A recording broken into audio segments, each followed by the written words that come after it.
Welcome to the Hope Discovered podcast by ComQuest. Our podcast advocates for the principle that no matter what your recovery journey may happen to be, there is a chance for a better life. We also reach out to community leaders to explore issues that impact all of us and to raise awareness for those causes. Our guest today is Thomas Horwood. He often goes by TJ, and his pronouns are he, him, and his. TJ is the chair of the Stark Pride Festival Committee that he founded in 2021. He has led this committee over the past 2 years to successfully plan and implement 2 Stark Pride Festivals in Canton, one in June 2022 and again this past June 2023. The Stark Pride Festival Committee is a group of community members and stakeholders, all volunteers, who are working together to plan an annual festival for the lesbian, gay, bisexual, transgender, queer plus, otherwise referred to as LGBTQ plus, and allies communities in Stark and surrounding counties. In his full-time job, TJ is a director of child welfare and education at ICF, which is www.icf.com, where he leads consultant teams working with education, workforce, and community agencies at the federal, state, and local levels. Overall, he has 22 years of experience helping these clients develop, implement, evaluate, and improve their programs through capacity-building technical assistance, with a focus on building program staff capacity to make sound, data-driven decisions. TJ holds a bachelor's degree in business administration from the University of Mount Union and a master's degree in higher education administration from Kent State University. Well, hello, TJ. Thank you very much for coming in, taking your time out to talk to us here. Welcome to the walls of ComQuest. It's great to have you here. Thank you. Thanks for having me. Just to get started, let's acquaint the audience with you. Can you tell us a little bit about your background and your own personal journey? And we all have one, right? Yeah. So I grew up in Conneaut, Ohio, which is up in Ashtabula County. I went to college at Mount Union, which brought me to Stark County. Since we're talking about LGBTQ issues today, just wanted to say that I came out when I was a grad student at Kent State University in the early 2000s. And then I lived in Stark County in North Canton briefly. After that, worked at Kent State Stark and lived here about 2 years. I was really lucky to have the support from my friends and family in that journey. I think not everybody has that from their friends and family, but I was one of the lucky ones. So I moved from here in Ohio to Washington, D.C., where I lived for 10 years. And just that afforded me the chance to learn more about like our community is how I think about it. So, and here I am now in Canton, back in Canton for the last about 9 years. All right. Well, it's great to have you.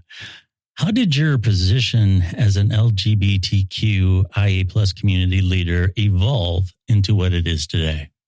Yeah, I think like when I was in DC for that period of time between like 2005, 2014, there was a lot going on. And DC has a very large gay community. And so there I kind of got involved a little bit on the sidelines with different organizations there and just really got to hear the voices from some of the most influential leaders in the gay rights movement. But really what happened was I joined a gay tennis league, which sounds like really odd, I think. But that's really what I felt like brought me into wanting to sort of play a role. I think I was always really trying to figure out how to play a role to help support our community. What I really liked about tennis was that we were doing something to raise visibility, but it wasn't like super serious. Like we were still having a lot of fun. Yeah. So through tennis, I was in a league in Washington, D.C. I played tournaments all over the country where we were raising funds for different organizations. And so I think through that experience led to the Gay Games in 2014, which were held in Cleveland. Those are like the Gay Olympics. And, I think it's kind of sort of a funny thing, but so much advocacy was accomplished through that. I think I was so proud that event was being held in Cleveland, Northeast Ohio, where I grew up. And so I think that made me feel like, oh, I can maybe do something. And right after that is when we moved back to Ohio. So, getting into Ohio, it was, and we had just been married in Washington, D.C., and this was before the Supreme Court ruling that, legalized gay marriage nationally. And so when we moved back, I was like, are we still married? Like, I don't know. So met some people here in Canton, through our neighborhood, and met other members of the LGBTQIA plus community. And then basically in 2017, my friend who works at the Kent State University LGBTQ plus Student Center, and a friend of mine who works there asked me to form an alumni chapter for Kent State. Okay. And so that was really, I guess, my foray into officially organizing things. And so I founded that alumni association in 2018, and I've been the president of that ever since. That just really opened my eyes even more. Joining the tennis league, I really learned more about our expanded community. I met trans people. I met people that were of different racial backgrounds who were also gay. And I think that intersectionality really opened my eyes to how broad our community is. Sure. But I can tell you then about how Stark Pride sort of got started if you're interested. Absolutely, of course. Let me ask you this real quick. Sure. One of the questions that kind of came to mind, I think the general impression is that larger metropolitan areas are generally more receptive to the community, and let's say small towns aren't. I have some friends who tell me it's just the opposite. I'm sure it obviously is personal experience a lot of times, but do you find that to be true? I've definitely seen it in both ways, having lived in all sorts of, I grew up in a small town. I lived in a large metro area where it was very prevalent. And then I've, lived here almost just as long. And, I think it's all in who you know and what is visible. I think so many people in our community are afraid to be out. And I think that's a big part of the visibility aspect of it. But certainly you can find pockets of acceptance everywhere, which I really appreciate. Absolutely. So tell us about how the Stark Pride got started. Yeah. So I think after, meeting some people, this was then into the pandemic, and someone said, why doesn't Canton have a Pride Festival? Mm-hmm. I said, oh, I'll do that. I kind of just spoke up, and kind of jokingly, I guess, but I was like, I don't know how that's going to happen, but I'll do it. So right sort of the initial emergence from the early pandemic, we put together a mixer in the hotel downtown here, the DoubleTree. They hosted us for free, which made it really easy to just say, yes, we'll have a party. It was June 1st, Friday of 2021. Okay.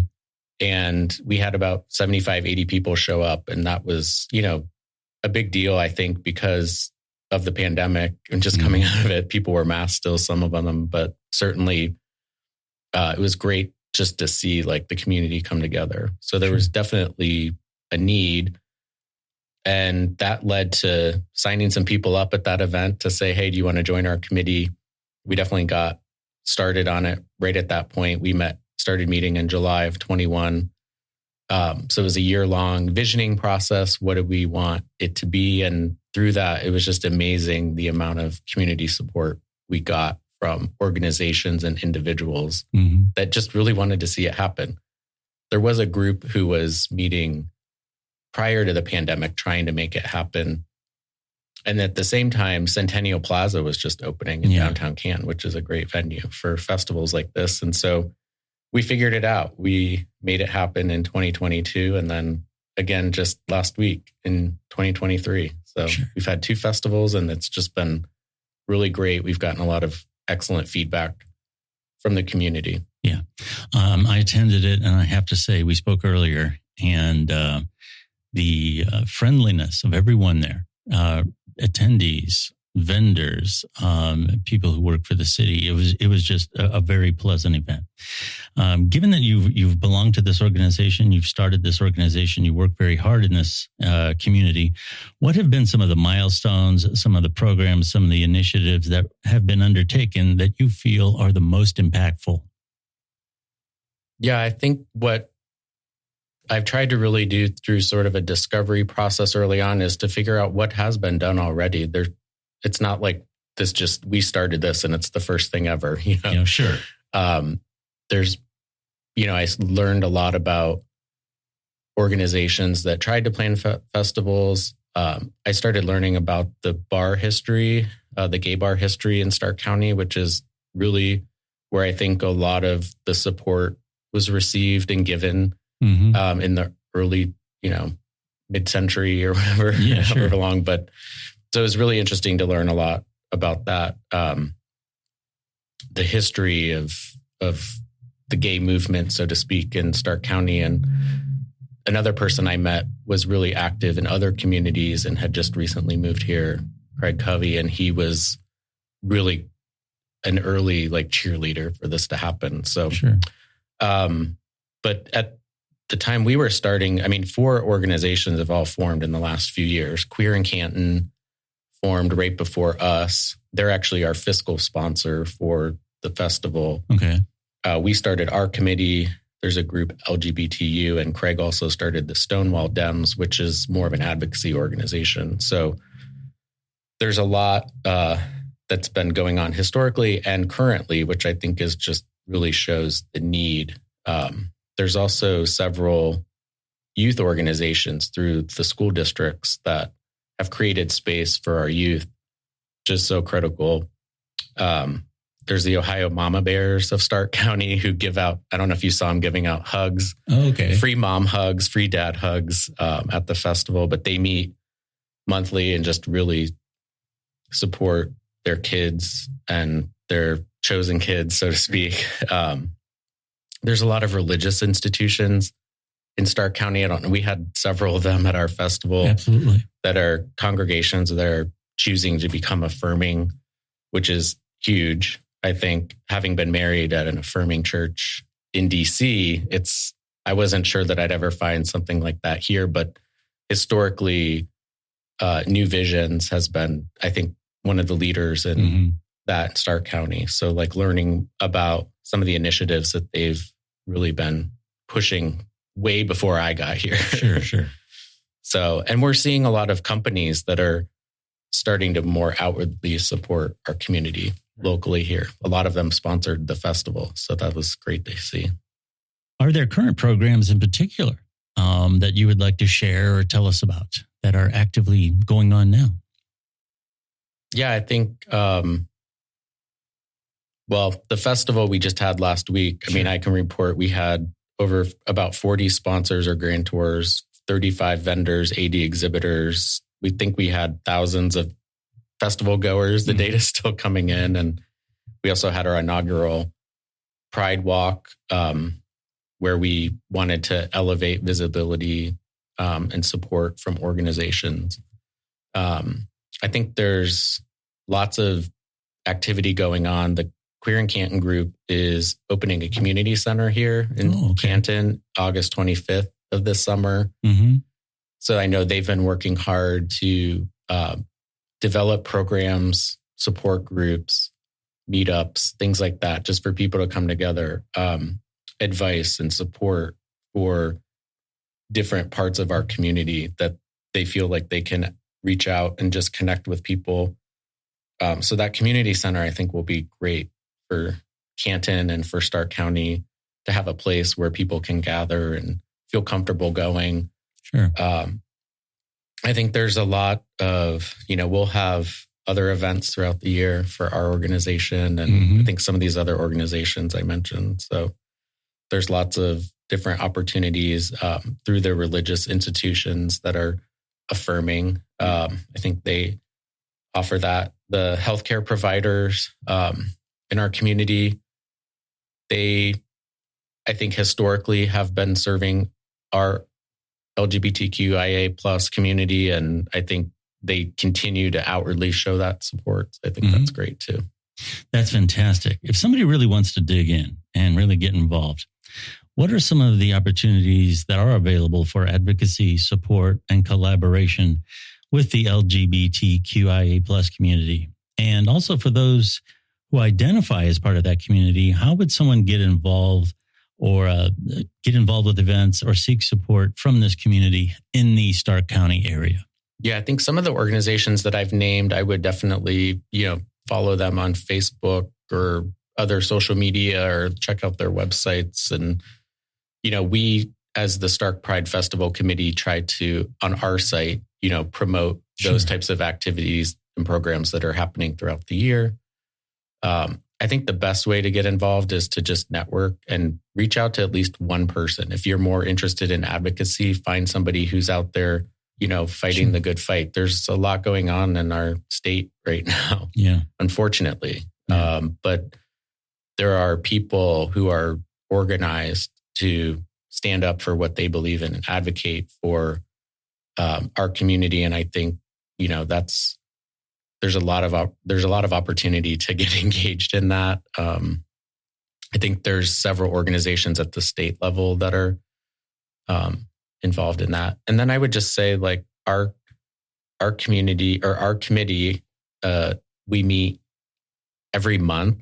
And so if someone's interested in planning next year's festival, anyone's welcome to join our meetings, and it's a great way to network too. I think we have mixers and things we like to have fun too. So it's kind of a nice way to get connected with others who you might find that can, have something in common with you. I noticed that, like I said, our ComQuest was there. I was there with a number of our staff members, and the energy that's there is very pleasant to be around. So that's something that somebody can take part in. That's fantastic.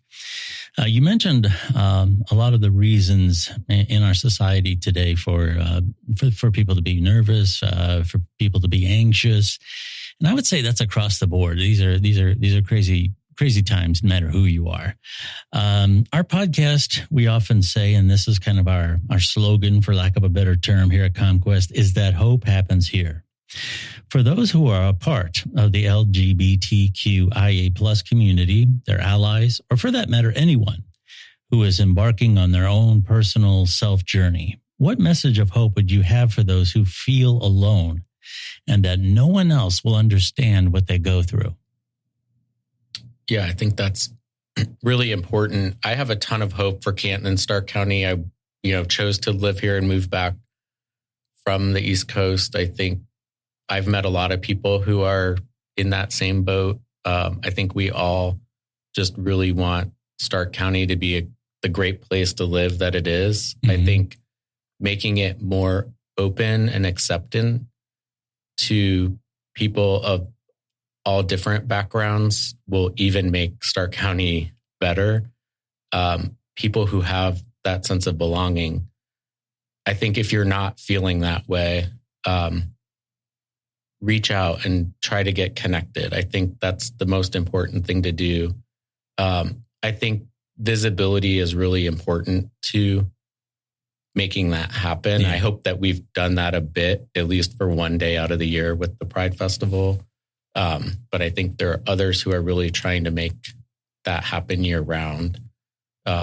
So I think getting connected to that is the best thing that people can do, just to play a part or receive services. We also had a lot of mental health practitioners at our festival, and I think seeking out that help is important if that's something that people need.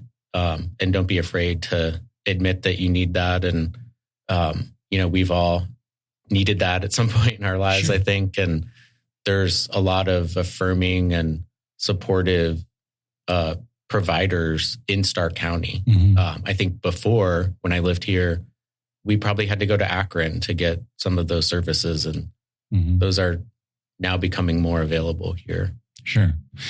Making a connection is so important because no matter what you're going through, obviously here at ComQuest, we have 3 pillars, which are mental health, addiction recovery, and social outreach. And so often I've talked to people in the community and they talk about, let's say, when they were younger and they were struggling with depression or something like that, they always say, I felt so alone. Mm-hmm. And it's so important to know that no matter what you're going through, there's billions of people on this earth, and you're not the first person to have ever gone through this. And there's people out there that can help lift you. And I think that's so important. You've touched on this a little bit. I do want to close with some of a basic question. Maybe you want to give some websites, some other information. What are some of the best ways for those who are seeking to be better allies to the LGBTQIA plus community? How can they reach out? What's the best way? Is there some websites that you have, some social media accounts that you would like to share? Sure. I will say, just to your last point, and this is related because loneliness, there's a statistic that's out there I've seen a lot now, like just how lonely people feel. Yeah.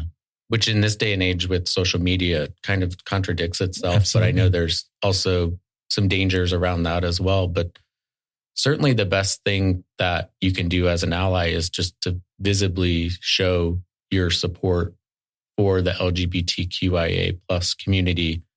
Listen to people and reassure that you're willing to act. I think that's something that I've really tried to embrace in a lot of my professional career as well as my personal life. Just listening is really key, but I think there's a next step that we can take to take action. Sure. I think integrating inclusive language into regular conversations and your professional interactions and spiritual life, if you're playing sports or, whatever, I think of just like using inclusive language is really important and demonstrates that you're open and willing to support. I think just educating yourself on the history too of the gay rights movement and learning more about inclusive language and the correct language. I think we can easily get hung up on the letters LGBTQ, those get mixed around a lot, and people like educating and learning yourself, like what they mean. There are a lot of different identities within our community that are also important to learn. I don't know if you saw us passing out flags. There's a flag that represents all identities. Sure. And so it's a lot to learn. I'll admit. And even for me, who's part of the community, sure. And, I think we all really try to learn that and educate others about all the different identities. And so that we're broadly inclusive of everybody. Absolutely. And then I think action, a lot of times, like an example is if you hear like an anti-LGBTQ plus comment or joke that you're, choosing to speak up and explain why those comments are harmful and offensive and non-inclusive. So there are websites like the Human Rights Campaign, GLSEN is GLSEN is the organization for gay straight alliances in K-12 education. PFLAG, there's an Akron PFLAG chapter that serves our area. They have some great resources as well. Awesome. Well, TJ, I want to thank you for coming on. We've been talking to Thomas Horwood, and he goes by TJ. And listening to you, I really, like I said, the friendly tone is very in step with everything that I experienced at the festival, and everyone that I've encountered that are advocates for this community. It's they're very friendly. And I would encourage everyone just to reach out once in a while and say hello. So thank you very much for coming on. Yeah, and thank you to ComQuest. Absolutely. Well, you're very welcome. It's a pleasure to have you. You've been listening to the Hope Discovered podcast by ComQuest. My name is Bill Deeser. If you want more information about our organization, I would refer you to comquest.org. Once again, that is comquest.org. Again, this has been the Hope Discovered podcast by ComQuest. Thank you very much for listening.